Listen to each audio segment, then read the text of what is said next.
common in bonded labor families, and it's also socially acceptable practice in many parts of Pakistan.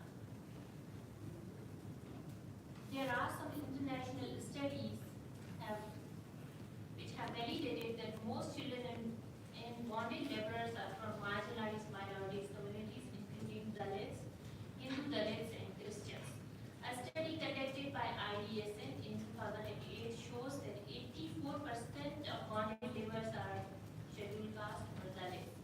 A study on bonded labor in Pakistan 2021 conducted by Palais, a local NGO, and ILO shows that among the bonded labor, lower caste Hindus share the burden and adverse working condition as compared to their counterparts from majority religious group. Asian Human Rights Commission validates that the majority of the bonded labor are from socially excluded groups such as minorities and migrants.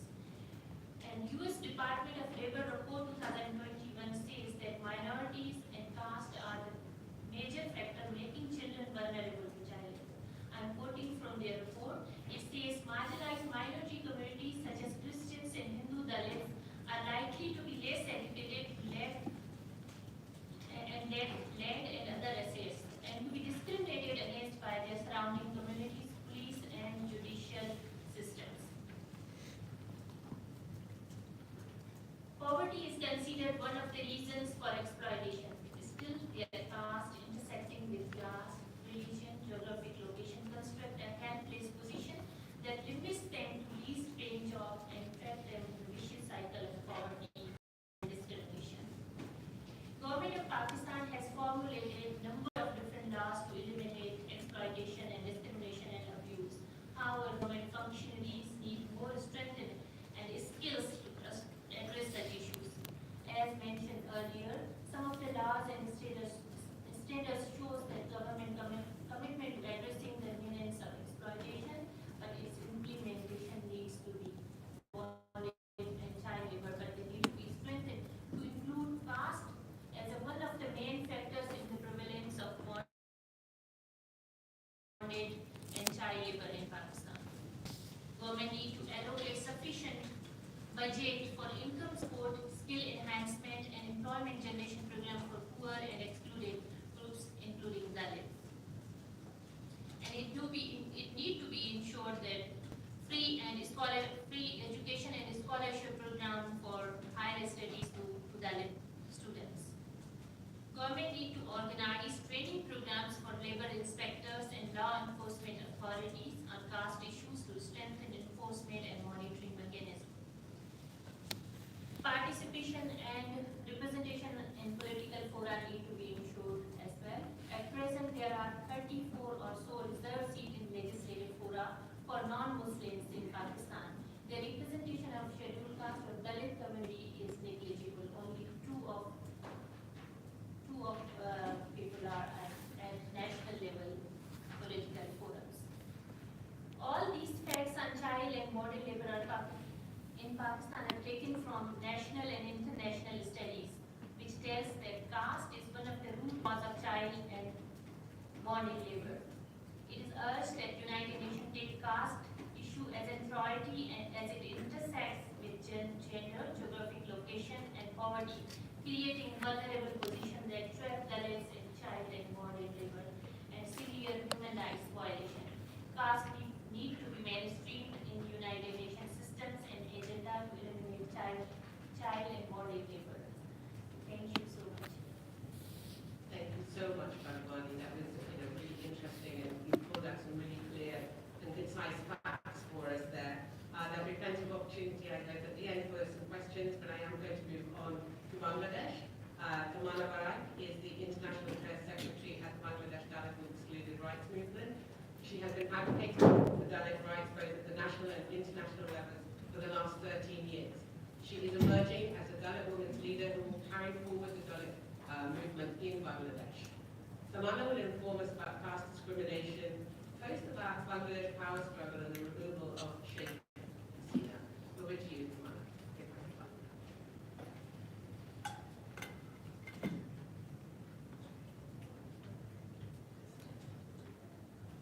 Thank you so much.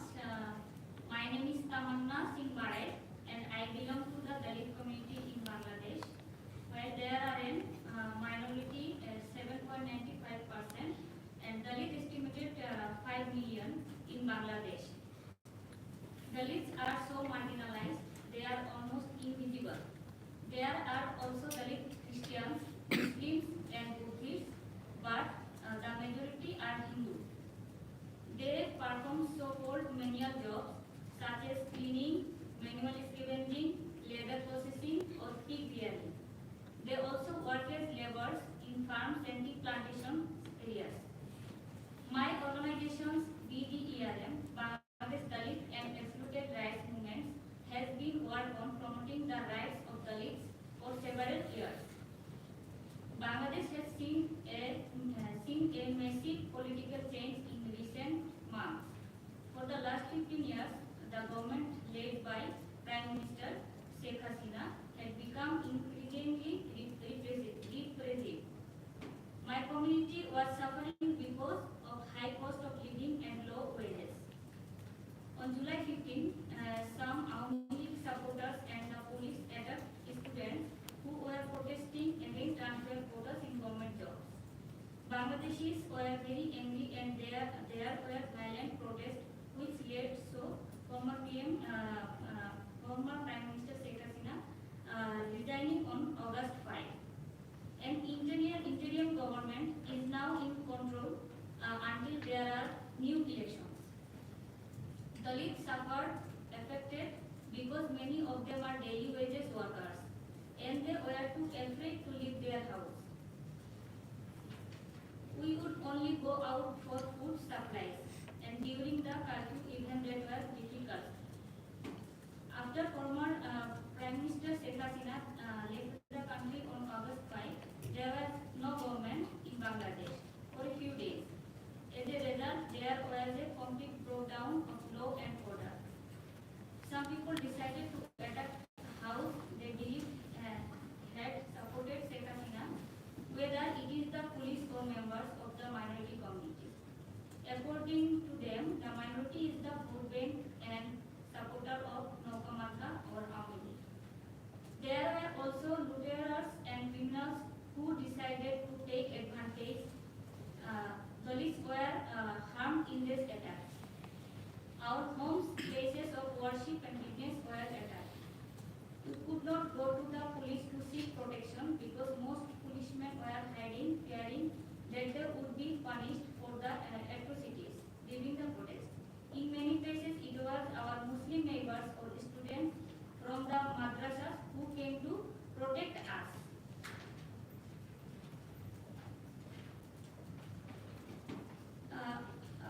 Dhaka University students and the interim government met our minority community leaders. They promised us protection and will be safe to celebrate our Durga Puja festival next month. We believe that there is an opportunity for the interim government to do much more to protect the rights of the Dalit community. We call on the international community and members of the Human Rights Council to encourage the Bangladesh government to follow these recommendations. Except that there is a large Dalit community in Bangladesh and that they are extremely marginalized and face discrimination in every sphere of their lives. Adopt targeted policies and comprehensive development initiatives to help Dalits. For this, the government should gather data on the Dalit population. The government should enact the long-awaited Anti-Discrimination Act. Amend the Constitution of Bangladesh to recognize Dalit specifically. Thank you so much. Thank you so much, Kamala. That was excellent and very to the point. We will now move on to Nepal and we will hear from Renu Sijapati, who is the General Secretary of the Feminist Dalit Rights Organization in Nepal. It is a national level organization currently celebrating its 30 years and it is a group of Dalit women activists working against caste and gender-based discrimination. There is strives to establish the rights of Dalit women and the Dalit community as a whole by organizing and empowering its 56 district chapters, and it has mobilized around 53,850 women by organizing them into over 2,000 women's where we will focus on caste discrimination that occurs in relief after natural disasters, especially the earthquake in Nepal. Meena, over to you, please. Thank you, Meena. Good afternoon. Namaste. It's my pleasure to be here and share very shortly about the Dalit situation on a natural disaster. The disaster impact to all equally, but we say differently, because Dalit are living very prone areas, so that the impact differently to the Dalit and marginalized community during the disaster. Talking about the context of climate change in Nepal, Nepal ranked in the top 20 countries that have suffered the most from the impacts of climate change through the earthquake, floods, landslide, and other kinds of disaster. So we can say that Nepal has been highly impacted by the effect of the climate change. Many studies so those most affected ones belong on the marginalized communities, especially from the Dalit and Dalit women. They have been in the disaster-prone or low-lying areas like riversides and ill-built slum areas they are living. Dalit face the significant challenge in accessing aid, rebuilding their life, and promote their rights in the disaster. We have facing the 2023 November earthquake in Nepal, mostly in the Karnali province of our country, mostly affected two districts, Jajpur and Rukum in Nepal, had impact on the regions, and Dalit women who are already marginalized due to their caste face exclusive challenges in the resulting effects during that time. While the earthquake, after everyone in the areas, Dalit and Dalit women were often extremely affected and subjected to discrimination in the distributions. Dalit women, after the express discriminations in the distribution of relief and aid, with many being the left without any access to much needed resources at that time. The lack of the land ownership, because of many Dalits do not own land, they are landless, which make it difficult for them to access government assistance program designed to help rebuild home after the earthquake and other disasters as well. This lack of the land ownership also make them more vulnerable to displace and land grabbing. Gender-based violence. We face during the earthquake and disaster time, the gender-based violence is increased mainly in Dalit and Dalit marginalized communities. The Dalit women face increase the risk of gender violence, domestic violence, sexual harassment, and other kinds of violence they are facing during the disaster time, and mainly trafficking and exploitations. The disaster create a vulnerable environment for the Dalit and marginalized women who were at the higher risk of being trafficked and exploited, particularly in the sex trade and forced labor.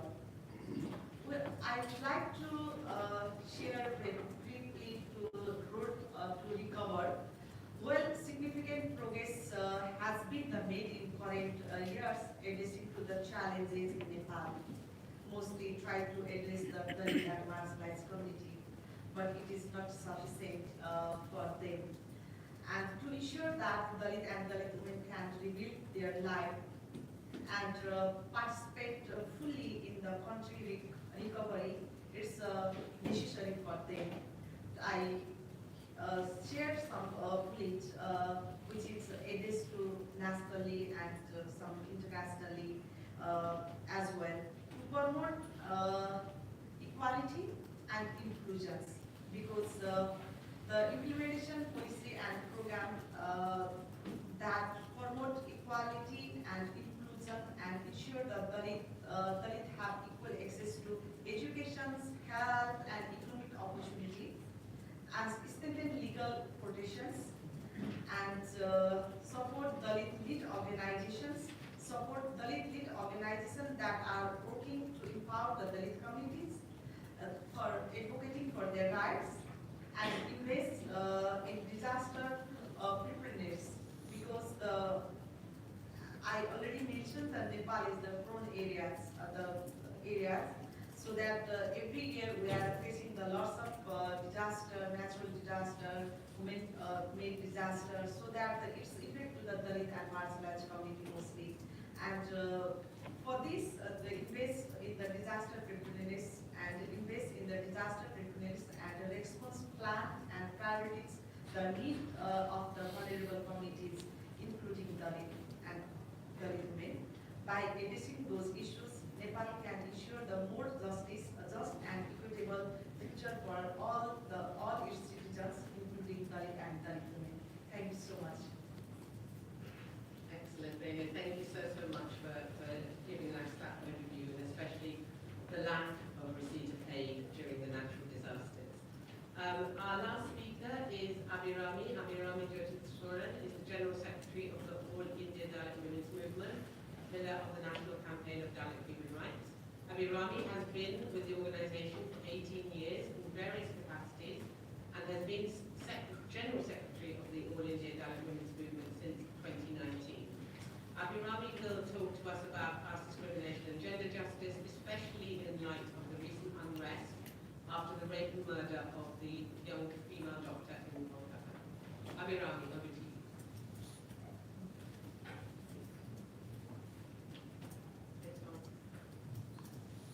Thank you, and good evening to all.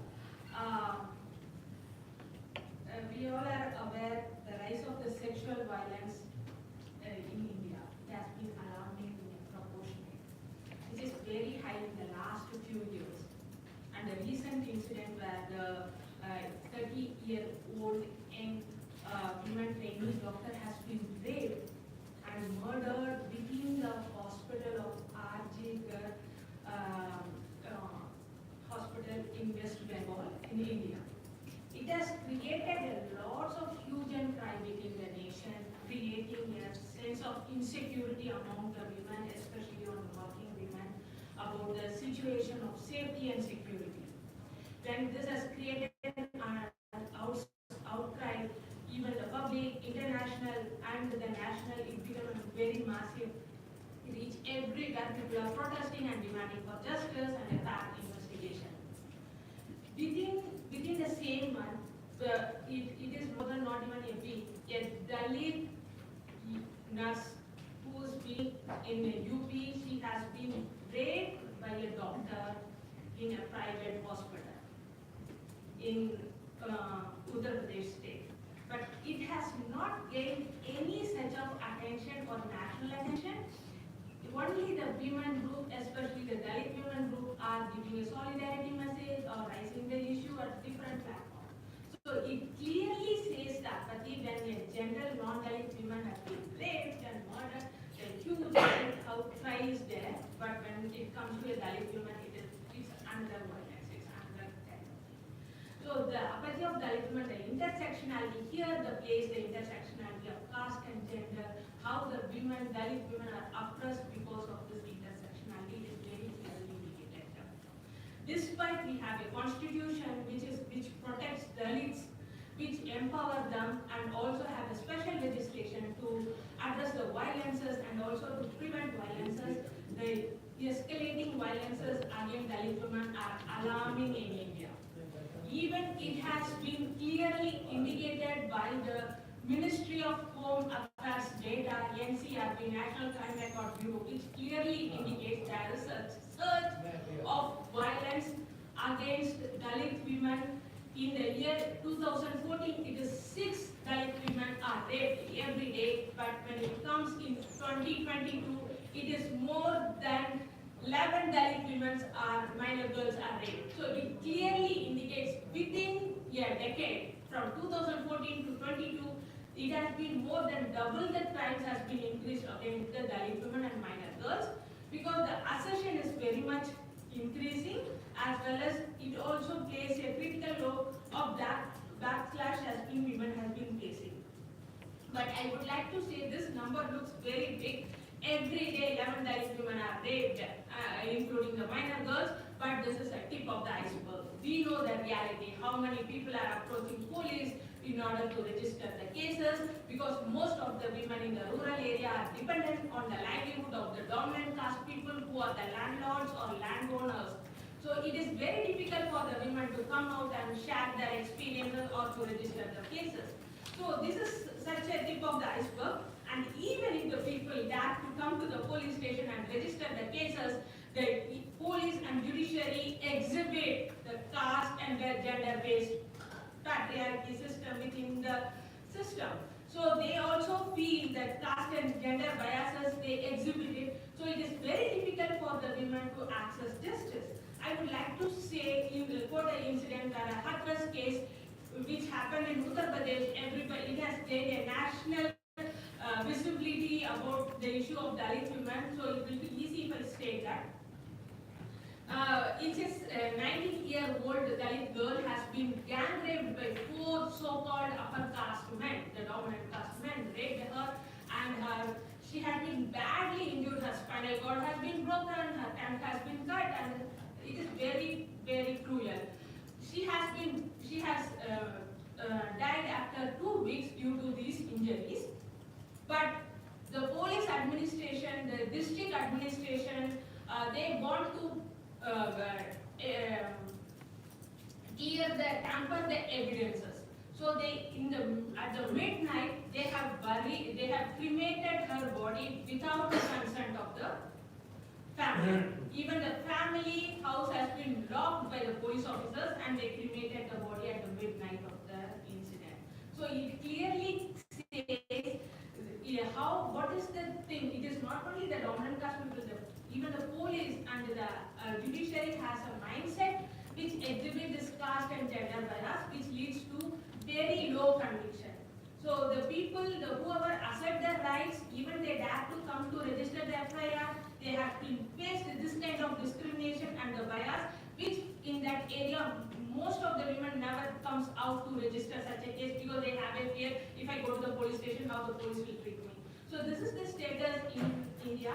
So I would like to say the recommendation I would like to think it is as a UN minority forum, there should be a special focus to look into this intersectionality aspect of caste, class and gender. And we can't see all women as a homogeneous community because the way that they are come, the caste that they are there, and the poor and marginalized. So the intersectionality play very much into it. So the special focus has to be given for that. And UN agencies such as UN Women, UNDP, UNICEF, everyone has to need to address the intersectionality approaches in their programs to ensure safe and security for all women. And I also say it is necessary for us, this time has come to adopt the UN principle and guidelines, which is very much important, and we need to hold a national conference in order to eliminate all forms of discrimination based on work and descent. And I also give a call to the feminist movement across the globe. Whatever the voices, whatever the pain the Dalit women are facing in India, it should be given raised up to the escalated to the mainstream media and other areas so that it attracts the national attention as well as the global. That is the one. And to the nation, I would like to say that India is very good in having all kind of legislation, but it has to be effectively implemented. That is one of the important requests that I would like to place in this honorable mission. And apart from this, prevention should be given more focus, because whatever the women have faced the violences, their life has become an upside down. They lose the right to education, they lose the right to livelihood, they lose the right to dignity. So all the rights has been denied, including their mental health. So keeping all these the things, one of the way forward I am looking into it is that we need to prevent the violence and make the society and it is safe and socially important for everyone. Thank you. Jai Bhim. Thank you very much. Can we give a round of applause to all of you?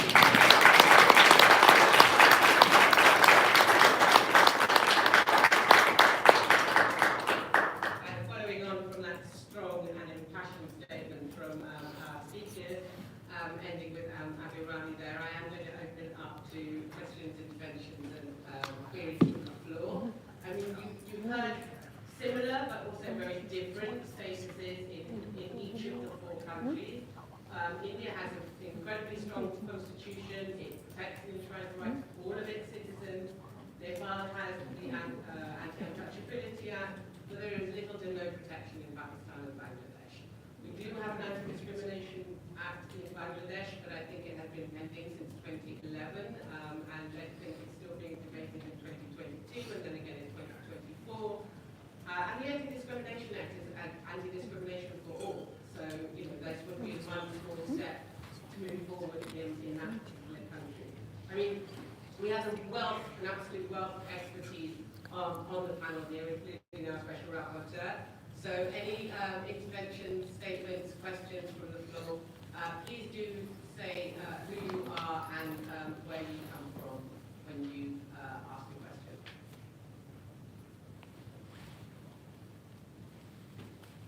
Goodness me, we covered every single topic that all of you might want to hear about.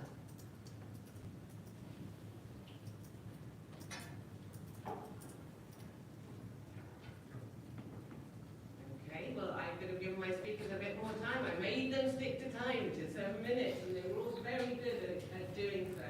I'd like to just follow up a little bit then on Nepal. Really. I mean, obviously, I had asked you to cover specifically around climate change and the earthquakes and the access to aid. Could you tell us a little bit how that access to aid looks like? Because you actually said it was, you weren't getting it, but why aren't you getting it? I mean, what happened? I mean, there was a very recent earthquake in 2023. What was that a result of? I mean, how was the disaster relief distributed? Thank you, Meena, once again. Definitely, the earthquake and other kinds of disaster impact Dalit and Dalit women and marginalized community directly. And we have a lot of evidence, we have a lot of experience which we face that time. The Dalit are living very far from the headquarters. They doesn't have access to the headquarters immediately, and most of the aid go to the headquarters, you know, and they doesn't have information, they doesn't have access. That's why they are always late. And when they preparation the list, I already mentioned in my presentation, they are the landless. They doesn't count as a citizen there, so that always they are facing the problem when they receive the aid. And we have lots of, even in the COVID, even in the pandemic time, even in the earthquake, even in the other landslide, flood, different kinds of disaster, the community always left behind when the time to distribute the relief and other kinds of support, they always left behind. And the priority of even in the government, the private sector and the non-government sector, they distribute the aid, relief program targets, and always the Dalit and the other community, marginalized community left because they doesn't have access and they are not counted, they are not in list for the distribution list. No? So that this is a regions they left behind. Thank you, Renu. Yes, please.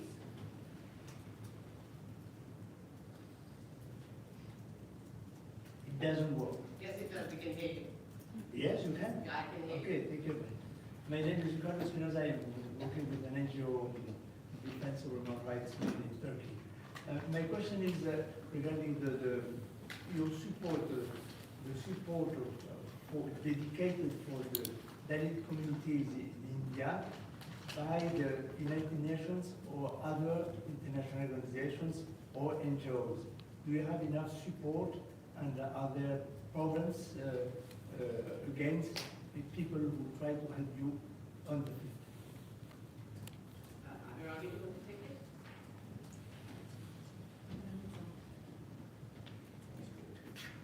He's asking about the support from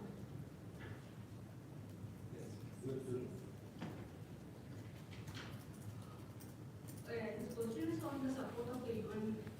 That's right. It's about the support of UN and other international institutions Yeah. and communities. Surely there is a support, there is no doubt about it, but the scale of the support is to be looked into.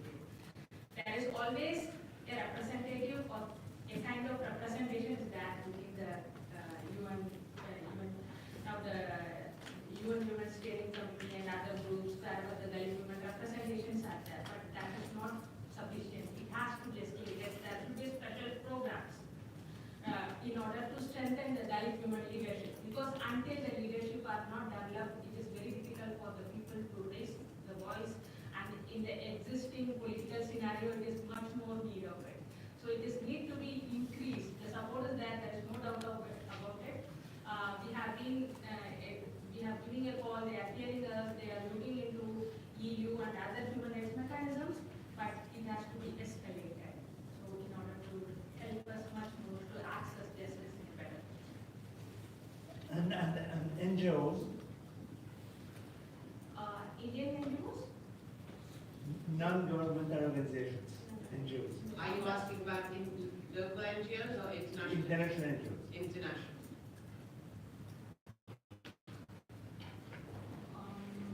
International NGOs, there is a support, but now the scenario is much more changing in India. In one way or another, like the Foreign Contribution Regulation Act has been facing a very difficult challenges. So it's that kind of support we are unable to. It has been limited.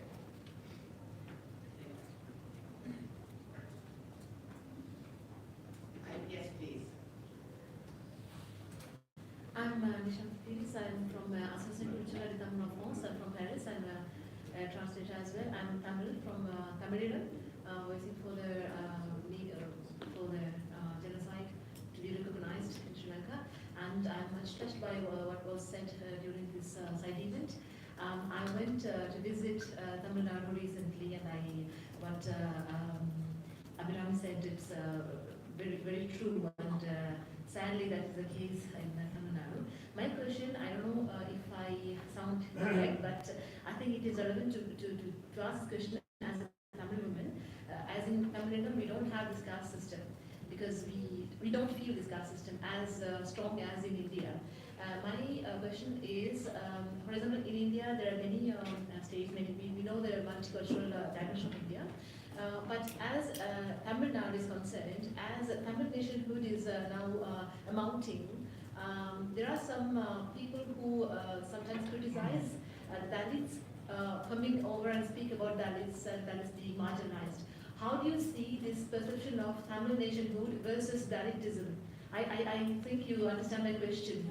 For example, in cinema field, and Ranjit, when he speaks about Dalits, and they say, why do you speak about Dalits? Because we should all unite together as Tamils. How do you see this? Because this is a question I asked as a Tamil Iram woman. Thank you.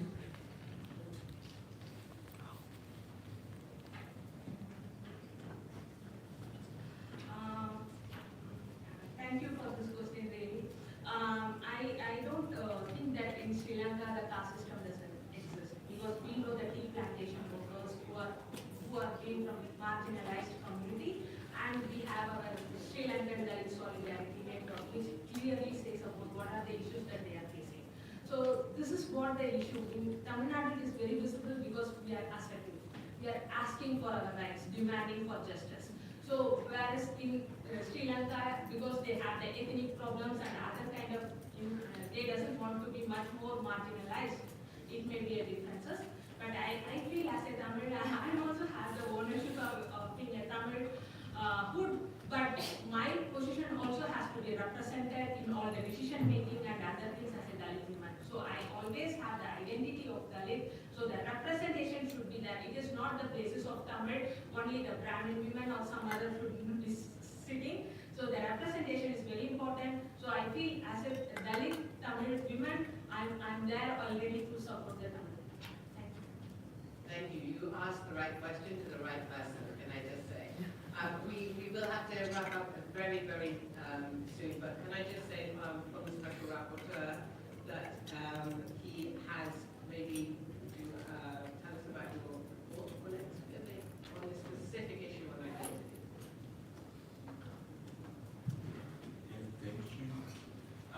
It will be for the next Human Rights Council, so next March we will present, and it seems interesting to me to work on the issue of identity at three levels.